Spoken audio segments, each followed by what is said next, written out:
Namaste. So today I'm going to read Book 5, Chapter 9 on the worship by the gods to the Devi, the Maha Devi Bhagavatam. Vakratuna Mahakaya Surya Koti Samani.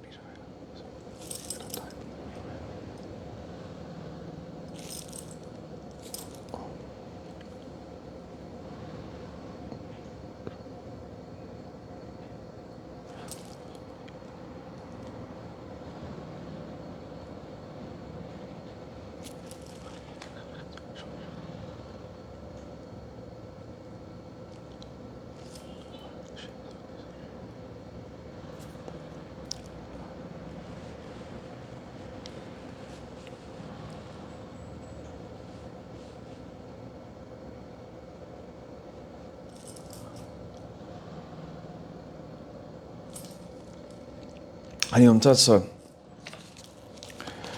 Vyasa said, on hearing Vishnu's words,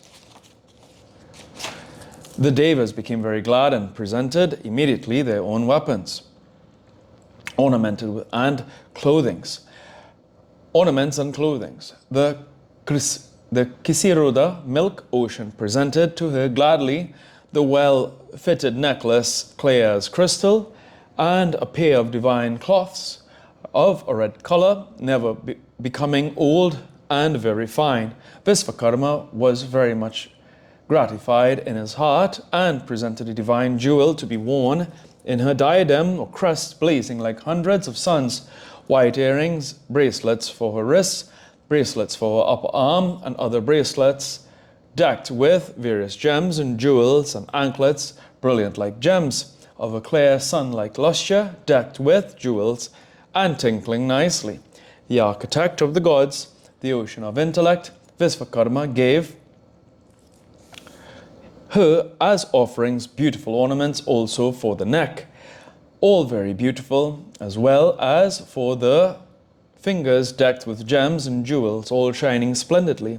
Varuna gave her, for her head garland of lotuses, never fading away, of such a sweet fragrance as bees constantly hover round them, and the Vaijayanti garland for her breast. The mountain Himalaya gladly offered her various gems and a beautiful lion of a golden color for her conveyance. Then that beautiful lady, having all the auspicious signs, wishing welfare to all, and decorated with the divine ornaments, began to look grand and splendid. Mounted on her conveyance lion, Vishnu then created another 1,000-spoked discus, Chakram, from his own chakra, capable to take off the head of any asura, and offered it to her. Sankara created another excellent Trishula from his own trident, terrible and demon-killing, and offered it to the Devi. Varuna created another bright conch from his own conch and offered it gladly to the Devi. Fire offered her a weapon named Satagni, which kills violently the demons, as if that is another god of death. Maruta, wind, the chief of the gods, offered her a wonderful bow and arrow case filled with arrows.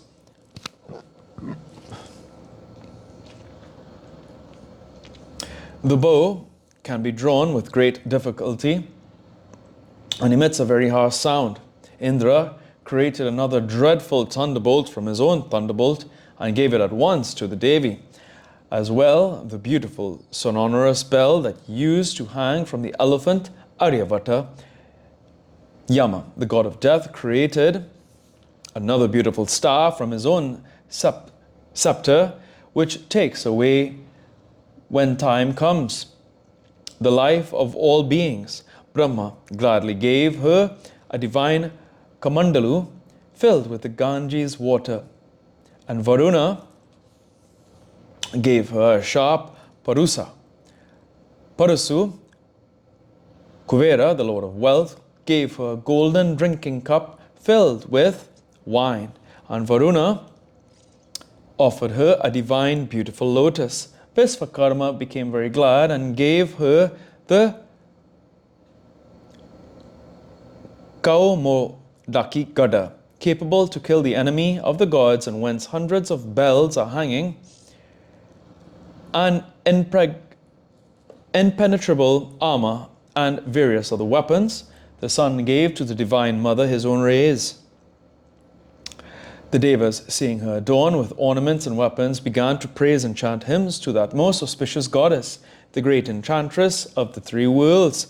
The Deva said, salutations to Shiva, salutations to the most auspicious. Thou art peace and nourishment. We salute again and again to thee. Salutations to thee, the Bhagavati Devi. Thou art the goddess Rudrani, the terrible. We always salute again and again to thee. Thou art the Kalaratri, the night of destruction at the end of the world. Thou art the Indrani. Thou art the mother. We salute again and again to thee. Thou art the success. Thou art the intelligence. Thou art the growth. Thou art the Vaisnavi. Salutations again and again to thee. Thou art within the earth, yet the earth does know thee. Thou art again the inmost of the earth and controllest the things within this earth. We offer our salutations to that supreme cause, the highest goddess. Thou art within this Maya, the unborn, yet the Maya does not know thee. Thou residest again within the innermost of the Maya and directest that unborn one, the Maya. We salute again and again to that supreme cause, the great directress, the Siva, the most auspicious. O Mother, do what is good to us. We are oppressed by our enemy. Dost then protect us. By thy own power dost thou overpower and kill that Mahesa. That demon is vulnerable by woman only. He is deceitful, cunning, dreadful, and swollen with pride. On his having got the blessing, he assumes many forms and torments the Devas. O one devoted to the Bhaktas, thou art the only refuge of all the gods. O thou art the supreme goddess. We are very much harassed and oppressed by the Danava. Therefore dost thou now protect us. We bow down to thee. Vyasa said, when the Devas had praised thus the highest goddess, the giver of all happiness, then smilingly said in the following auspicious terms, O Devas, today is the battleground. I will overpower that wicked Mahesa of cruel disposition and take away his life. Vyasa said, speaking thus in a melodious voice. The Supreme One smiled and again said, this world is all full of error and delusion.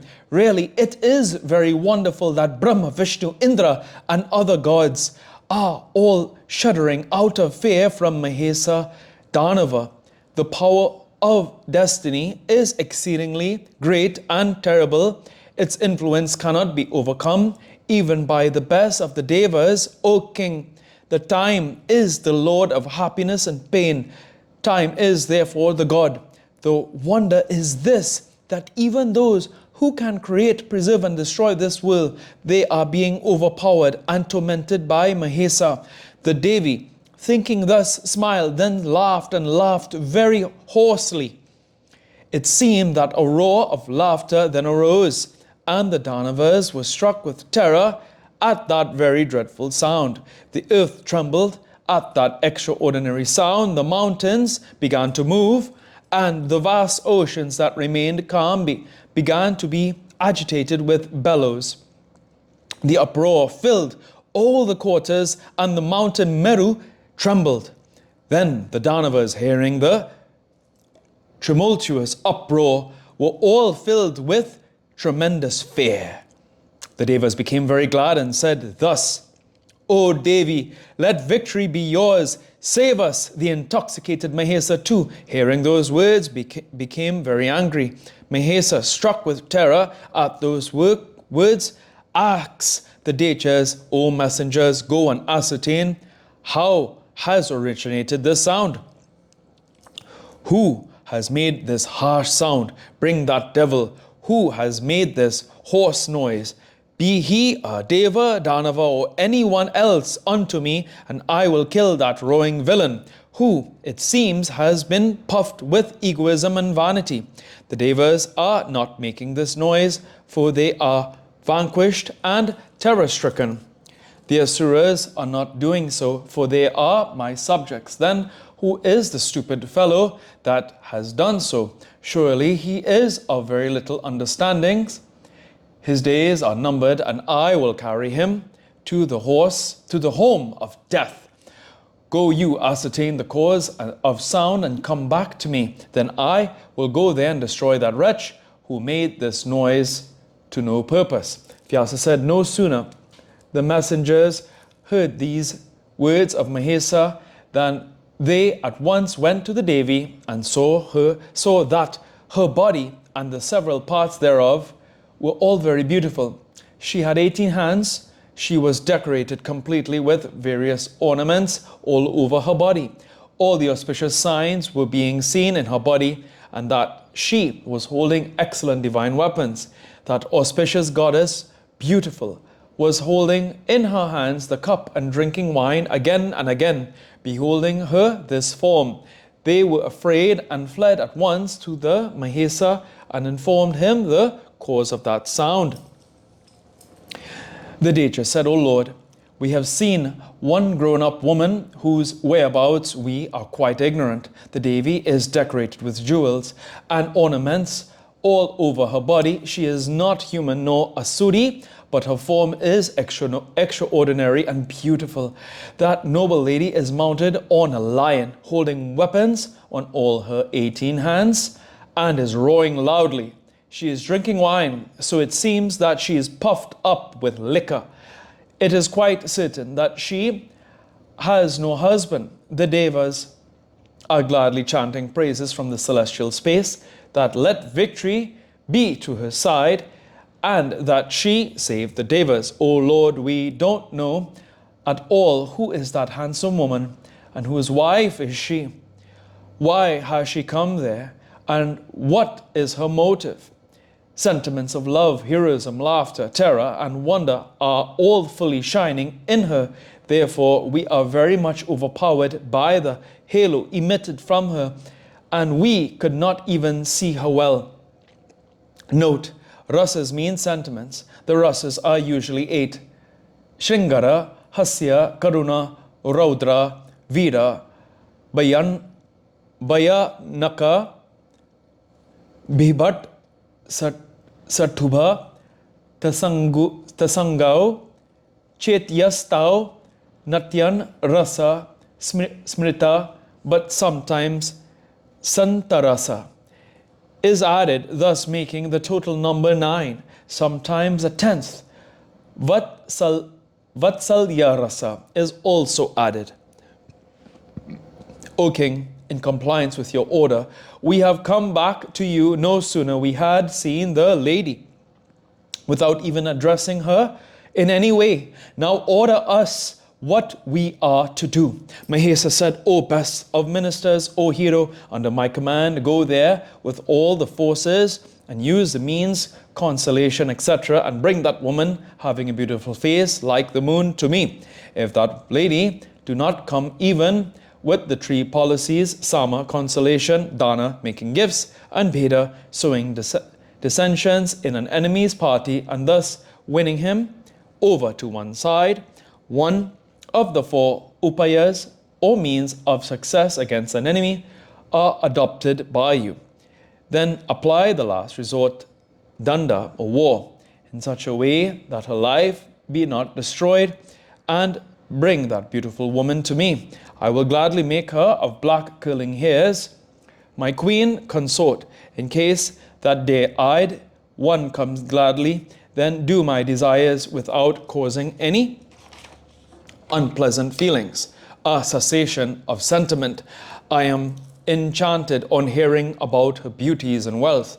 Vyasa said, the Prime Minister, on hearing the words of Mahesa, took with him elephants, horses, and chariots, and hurriedly went to the desired place. On coming near to the Devi, the minister began to address her in sweet words from a sufficient distance in a very humble and courteous way. O sweet speaking, who art thou? What has caused thee to come here? O highly fortunate, my master has asked through me these questions. My master cannot be killed by all the devas and men. He has conquered all the lokas, worlds. O beautiful-eyed, on account of getting his boons from Brahma, the Lord of the Dechas has become very powerful and consequently, being very proud, assumes different forms at will. He, our King Emperor Mahesa, the Lord of the earth, hearing about the beauty and dress, has expressed a desire to see thee, O beautiful one, whether he will appear before thee in a human form.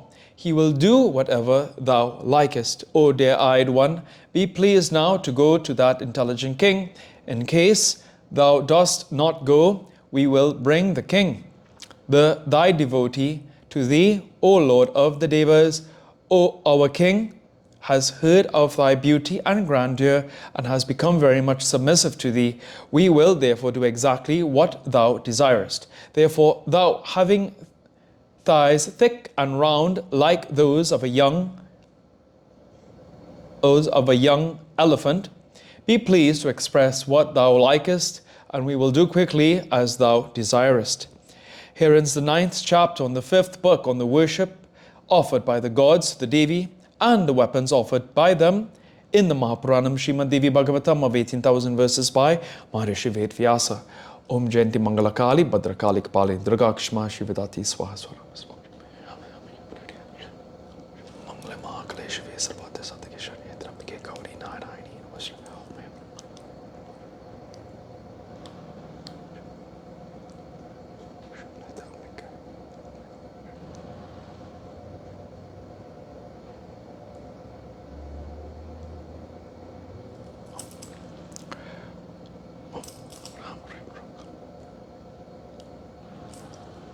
Om Tuya Mata Chapita Tuya Bandhu Chatraskar.